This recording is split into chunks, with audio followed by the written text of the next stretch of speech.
বন্ধুগণ, বলছিলাম আপনার ঘরে আপনাকে দ্বীন প্রতিষ্ঠা করতে হবে। আপনার মেয়ে পর্দায় চলে কিনা শুনুন।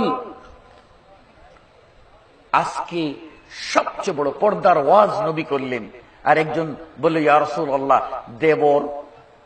দেবর ছিলেন তো? হ্যাঁ, দেবর কি?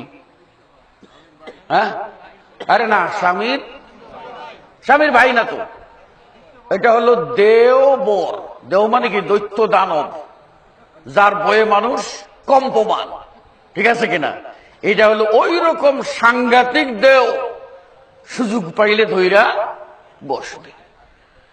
আল্লাহর নবী বললেন যে এইটা হলো মৃত্যু। এটা হলো মৃত্যু। মৃত্যু মানে কি?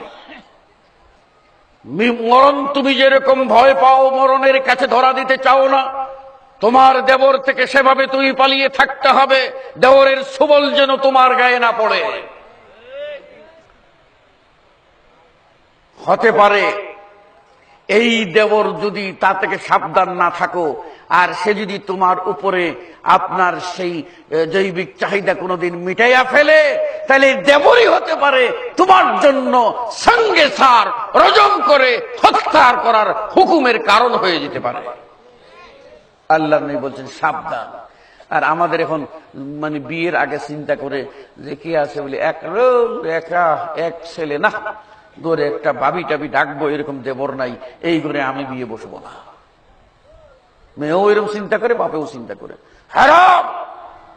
ভাই বেরাদরের ভিতরে আপনার আপন ভাই দেখতে পারবে, চাচাতো ভাই প্রবেশ করতে পারবে না, মামাতো ভাই প্রবেশ করতে পারবে না, খালাতো ভাই প্রবেশ করতে পারবে না।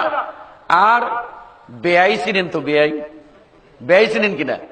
হ্যাঁ, ওই যে কয়েক তালতো ভাই আর খালতো ভাই আমার কোনো দরকার নাই, তালতো ভাই আর খালতো ভাই আমার কোনো দরকার নাই। দরকার কি আছে? কারণ এই সবগুলি এমনিই নাকি পাওয়া যায়, সেজন্য দরকারের তসবিহ পড়া লাগে না। নাউযুবিল্লাহি মিন যালিক।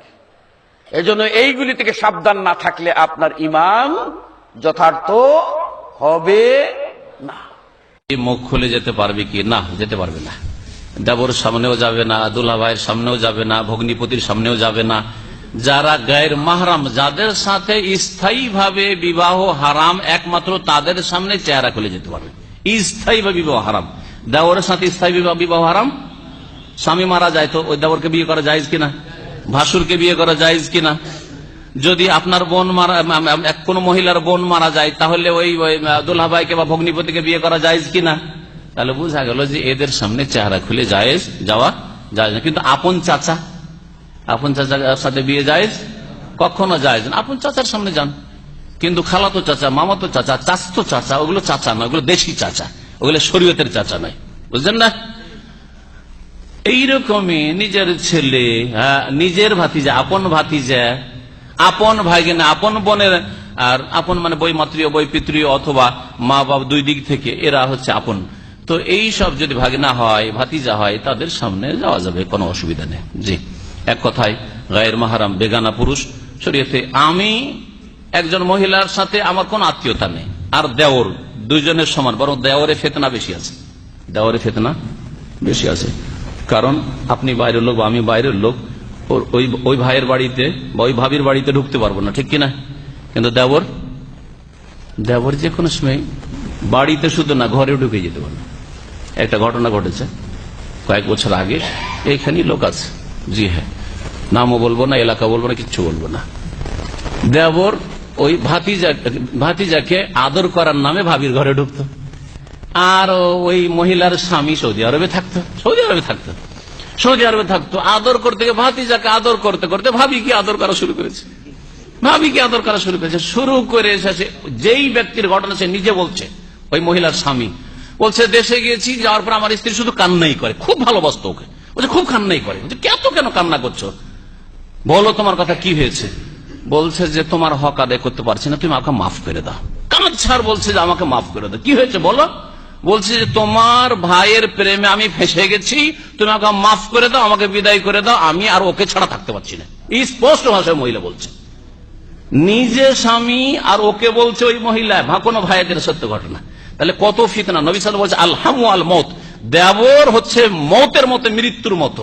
মৃত্যু থেকে আপ্রাণ চেষ্টা করে দৌড় দিয়ে আপনি গাড়ির তলায় পড়া থেকে অথবা কোন জায়গায় আগুনে ফাঁসা থেকে, ডুবা থেকে বাঁচার যেমন চেষ্টা করছেন, ওই রকম দূরে থাকার চেষ্টা করতে হবে দেবর থেকে। দেবরে বেশি ফিতনা আছে। পরের বাড়ির লোক দ্বারা জেনা হওয়ার অত ভয় নেই, যত ভয় আছে বাড়ির লোক দিয়ে জেনা হওয়ার, ঠিক কিনা? সুতরাং আমাদের দেশের বাপ মা মূর্খ, এটা তো আমারই ছেলে, বৌমা কেমন বেয়াদব, তাকে খাবার দিতে যাই না, তার সামনে যাই না, আমার ছেলেরা থাকলে উঠানে নামে না, ঘরে ঢুকে যায়, বড় জুলম অত্যাচার চালায় পর্দা নাসীন মহিলাদের উপর। আল্লাহ পাক এইসব মা বোনদের হেফাজত করেন যারা পর্দার সাথে থাকতে চায়। রাসূল সাল্লাল্লাহু আলাইহি ওয়াসাল্লাম একদা বললেন, ইয়াকুম দুখুল আল নিসায়ে, তোমরা মহিলাদের নিকটে যাওয়া থেকে বেঁচে থাকো।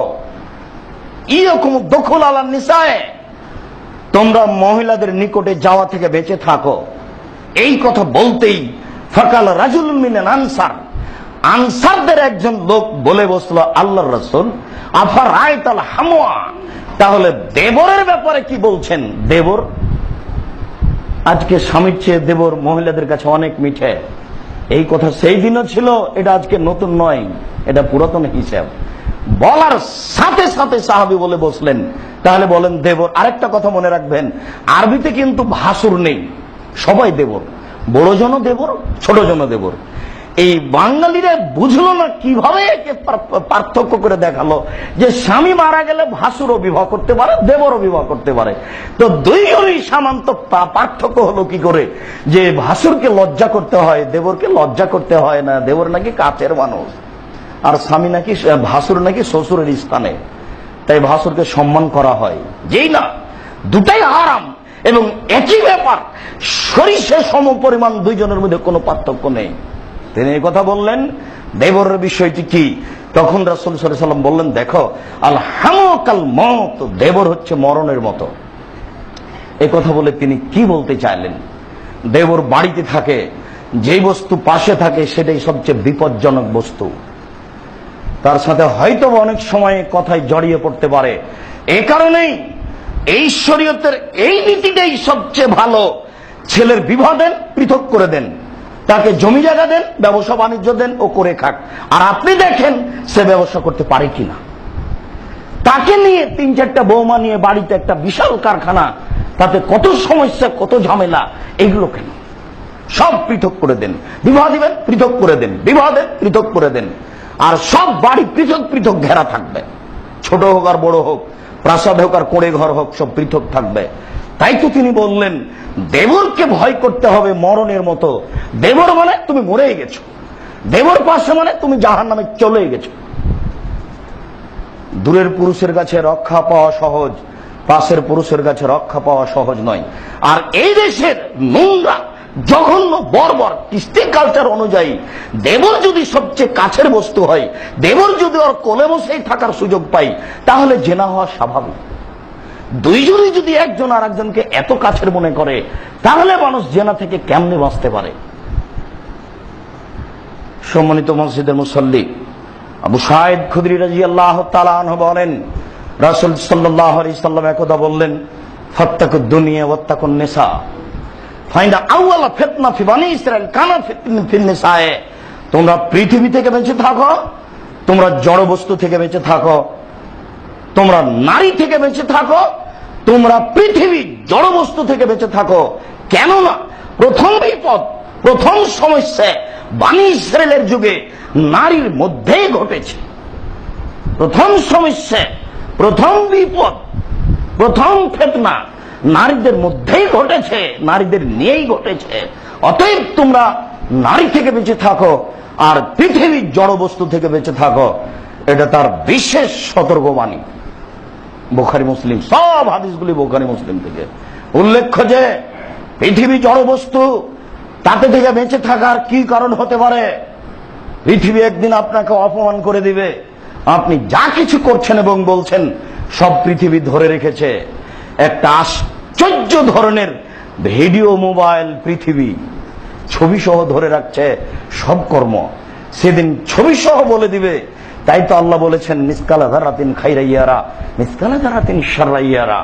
আপনি সরিষা সম পরিমাণ, বিন্দু পরিমাণ যদি কিছু পৃথিবীতে করেন, তাহলে আল্লাহ আপনাকে বিচারের মাঠে আপনার ছবি সহ পাপ সহ দেখাবেন।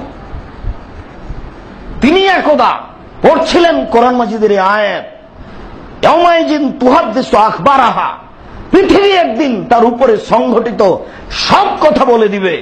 এইটুকু পড়ার পরে রাসূল সাল্লাল্লাহু আলাইহি ওয়াসাল্লাম জিজ্ঞাসা করছেন, হাল তাদরুনা মা আখবারাহা, সঙ্গী সাথে বলতে পারো পৃথিবী সবকিছু বলে দিবে, এটা কি? এটা কি তোমরা বলতে পারো এটা কি? পৃথিবী সবকিছু বলে দিবে, এটা কি? তখন সাহাবীগণ বললেন, আল্লাহ রাসূলুহু আলাম, জি না, আমরা বলতে পারছি না, আল্লাহ এবং আল্লাহ রাসূলই ভালো জানেন যে পৃথিবী কি বলে দিবে। তখন রাসূল সাল্লাল্লাহু আলাইহি সাল্লাম বললেন, দেখো, ইহবিরু আমাল আবদে ওয়াল আমা আয় আমালা কাযা ওয়া কাযা ফিদ দুনিয়া, পৃথিবীতে যেখানে যে যা করছে তার ছবি সহ কর্ম ধরা আছে, ওইটা top top top top top top করে পৃথিবী সব বলে দিবে, মাটি বলে দিবে, যেটা আপনার আমার জন্য খুব বিপজ্জনক বস্তু। যদি এরকম সিচুয়েশন হয় যে আপনার ওয়াইফের পাশের রুমে যেখানে জানালা রয়েছে, দেবর থাকবে পাশের রুমে, বউ থাকবে এই রুমে, যদি এরকম সিচুয়েশন হয়, আপনার উপর বিয়ে ফরজ নয়। কেন বিয়ে ফরজ নয়? আল্লাহ নবী বলছে বউয়ের জন্য সবচেয়ে ভয়ঙ্কর হচ্ছে দেবর মৃত্যুর সমান। যদি আলাদা ব্যবস্থা করতে পারেন আপনি বিয়ে করবেন, তারা আপনি রোজা রাখবেন, আপনি সিয়াম পালন করতে হবে আপনার। কেন সিয়াম পালন করবেন? আল্লাহ রাসূল বলছেন, যেটা নাসাই শরীফের হাদিস, হাদিস সহিহ, সালাসাতুন কাদ হারামাল্লাহু আলাইহিমুল জান্নাহ, তিন ব্যক্তির জন্য জান্নাত হারাম। এর মধ্যে একটা হচ্ছে আদ-দায়ুস আল্লাযী ইউকিরু ফি আহলিল খাবাস, দায়ুস জান্নাতে যাবে না, তার জন্য জান্নাত হারাম। দায়ুস বলা হয় যে ব্যক্তি তার পরিবারের পর্দার ব্যবস্থা রাখে না, যে তার পরিবারের মধ্যে পর্দার ব্যবস্থা রাখে না, সে ব্যক্তি দায়ুস, সে জান্নাতে যাবে না, তার জন্য জান্নাত হারাম। মেয়ে কোথায় যায় বাপ খবর রাখে না, বউ কোথায় যায় স্বামী খবর রাখে না, মেয়ে বেপর্দা হয়ে দিন রাত ঘুরে বেড়াচ্ছে, বাপ কিছু বলে না, স্ত্রী দিন রাত বেপর্দা হয়ে ঘুরে বেড়াচ্ছে, বাপ কিছু বলে না, তার পরিবারে পর্দার লেশ মাত্র নাই, আল্লাহ নবী বলছেন লোকটা দায়ুস, তার জন্য জান্নাত হারাম।